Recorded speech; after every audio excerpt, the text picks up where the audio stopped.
حضور پاک صلی اللہ علیہ وسلم نے فرمایا، میری امت کو 5 چیزیں خصوصی طور پر عطا کی گئی ہیں جو پہلی امتوں کو نہیں عطا کی گئی۔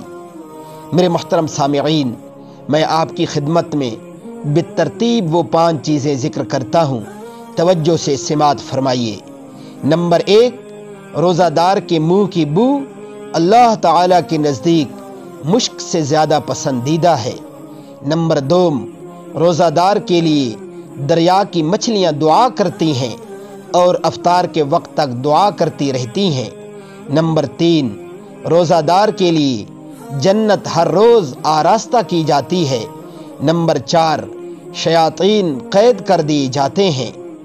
اور 5واں انعام مغفرت ہے جو روزہ دار کو روزہ کی بدولت حاصل ہوگی۔ میرے محترم سامعین، ہم بھی ان انعامات کے مستحق ہو سکتے ہیں، لیکن شرط یہ ہے کہ آداب اور تقاضے پورے کرتے ہوئے ہم بھی اللہ کا حکم روزہ رکھنے والے بن جائیں۔